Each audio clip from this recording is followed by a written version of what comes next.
Yeah, Donatello.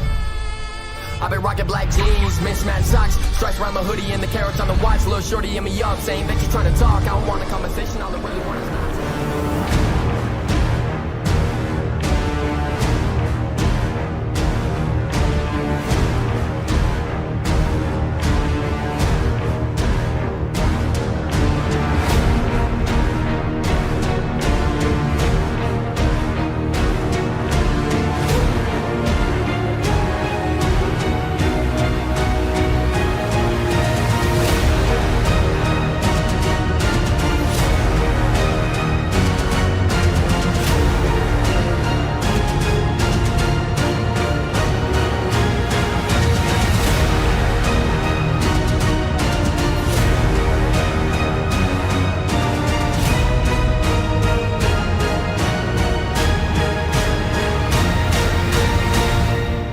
Il faut que ça cesse. Ça fait longtemps que je réfléchis à cette vidéo et à comment la formuler le mieux possible. Parce que c'est vraiment un sujet hyper important, surtout quand on voit les nombreux débats sur Twitter qu'il y a à ce propos. Je crois pas avoir déjà vu de vidéo qui traite de ce sujet sur YouTube, donc on va tout de suite rentrer dans le vif du sujet. Ceci dit, je voulais pas que cette vidéo s'apparente à un cours théorique sur la vision humaine et l'anatomie de l'œil, donc on va prendre le sujet dans l'autre sens. Je vais énumérer les arguments des pro 60 fps, puis les réfuter avec des arguments. C'est parti. 60 fps, c'est plus fluide.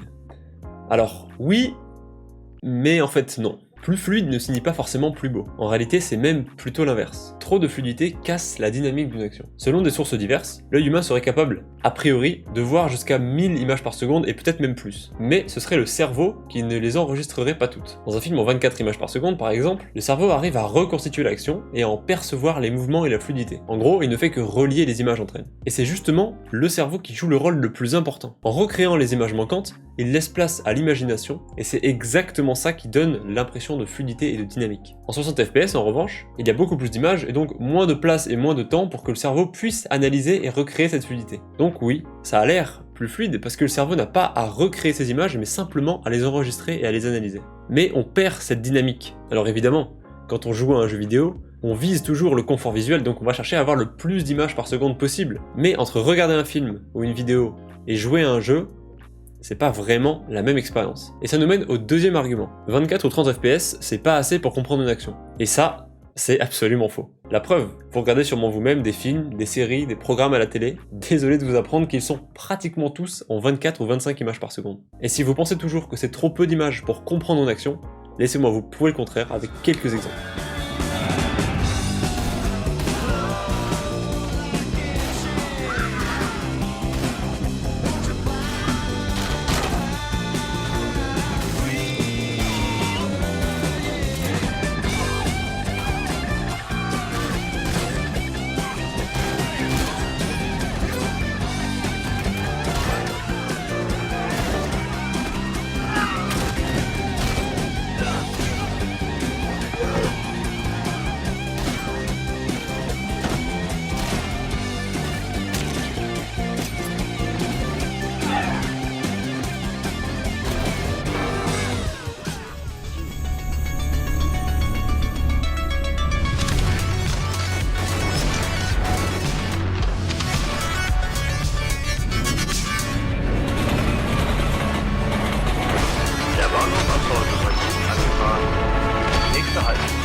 Du coup, non, pas besoin de 60 fps pour comprendre une action, et je pense que les exemples que je vous ai trouvés illustrent assez bien ce propos. Et puis, à votre avis, pourquoi les vidéastes, les réalisateurs de cinéma et autres créateurs font toujours du 24 ou du 25 fps, alors qu'ils auraient vraiment les moyens de faire du 60 s'ils voulaient, je veux dire, n'importe quelle caméra, même une caméra à 1000 € peut filmer en 60 fps. Tout simplement pour l'esthétisme. Alors il y a quelques exceptions, comme le Hobbit par exemple, qui a été tourné en 48 images par seconde. Le film est plutôt médiocre, donc finalement je sais pas si c'était un très bon choix. Ou encore Gemini Man, sorti en 2019, qui a été produit en 120 fps. Et même si le film est bon, ça a à peu près la même saveur qu'un film classique en 24, donc encore une fois c'était peut-être pas le choix le plus pertinent à faire. Ceci dit, il y a quand même quelques domaines où le 60 fps peut être une bonne alternative. Ça se fait de plus en plus à la télévision sur les programmes sportifs, et je pense que c'est honnêtement pas une mauvaise idée. Ça rend l'expérience de l'utilisateur plus immersive sans pour autant dénaturer le côté cinématographique. Pareil pour des vidéos de gameplay sur YouTube par exemple, le 60 convient très bien pour ce genre d'usage. Mais pour tout le reste, le 24 ou 25 fps reste la référence. Je finirai cette vidéo par 2 points techniques. Le premier, c'est tout simplement le temps de rendu et de traitement. Si vous faites de la 3D ou des CGI, vous savez que les temps de rendu sont déjà assez longs comme ça en 24-25, pas besoin de les multiplier par 2.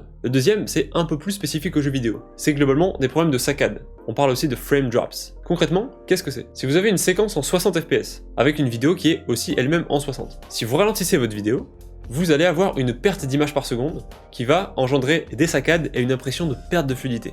Si vous prenez la même vidéo en 60 fps dans une séquence en 30 ou en 24, votre même ralenti passera inaperçu et ne cassera du coup pas du tout la dynamique. Évidemment, il y aurait encore bien des choses à dire, mais je voulais garder une vidéo assez synthétique qui explique en quelques minutes les désavantages de 60 fps et pourquoi il vaut mieux ne pas en faire. J'espère que cette vidéo vous aura plu et qu'elle vous a surtout appris des choses. Si c'est le cas, n'hésitez pas à me le faire savoir en vous abonnant, en mettant un pouce bleu et surtout en partageant la vidéo pour aussi aider un maximum de gens autour de vous. Et ça me ferait vraiment plaisir. On se retrouvera samedi prochain à 18 h comme toutes les semaines pour une nouvelle vidéo. Merci d'avoir regardé, c'était Rimé et à la prochaine.